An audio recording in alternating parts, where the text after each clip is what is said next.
Tiangco, ang inyong kapusong totoo. Agaran ang pagtugon ng GMA Kapuso Foundation sa ating mga kababayang malubhang nasalanta. Isa sa mga bayan na ating napaglingkuran, ang bayan ng Masinloc sa Zambales. At doon natin narinig ang iba't ibang kwento ng mga pagsubok matapos nilang maranasan ang anghang ng pananalasang ng bagyong Labuyong. Sa aming pagdating sa Masinloc, naabutan namin si Evangeline na binalikan ng kanyang nawasak na bahay. Buong panlulumong hinukay sa mga pira-pirasong parte ng kanilang bahay ang ilan sa mga natirang gamit. Kung hindi po kami nagtali ng lubid, hindi po may makalabas ng bahay namin. Yung uniform ng mga anak ko, wala akong nailigtas kahit isa. Kahit na anong gamit talaga nila pang school, wala talaga sila. Tanging ang mga birth certificate at ilang pang mahalagang papeles ang kanyang nailigtas. Pansamantala muna silang nakikisilong dito sa evacuation center sa kanilang barangay. Kaya bukod sa relief goods na aming ibinigay, minabuti na namin bigyan si Evangeline ng school supplies at uniform para sa mga anak. Malaking tulong po sa amin yun. Sana po wag po kayo magsawang tumulong sa amin.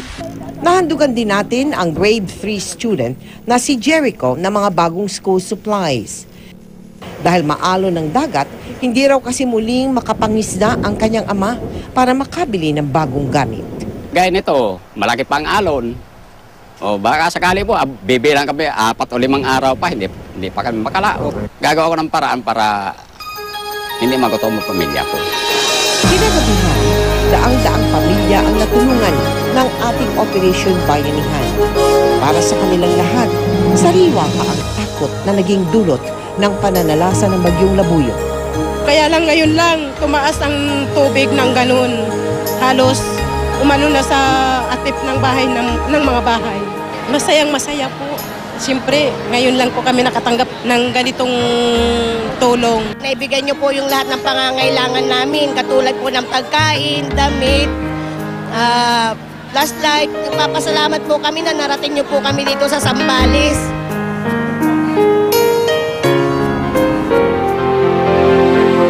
Simula po noong Lunes, mahigit 17,000 tao na o mahigit 4,300 pamilya mula sa Aurora, Pangasinan, Zambales, Benguet at Baguio City ang ating natulungan sa ating Operation Bayanihan. Lubos po kami nagpapasalamat sa lahat ng aming naging katuwang para maayos na maihatid ang ating mga relief goods doon. Tuloy pa rin po ang ating Operation Bayanihan sa mga lalawigan naman ng Aurora.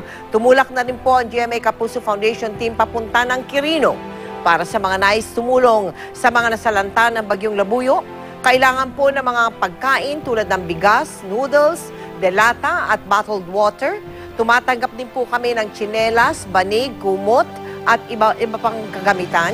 Para naman sa inyong donasyon, maaari po kayo magsadya o tumawag sa aming tanggapan, magdeposito sa aming mga bank account o sa anumang sangay ng Cebuana Luwilier o mag-log on sa www.kapusofoundation.com.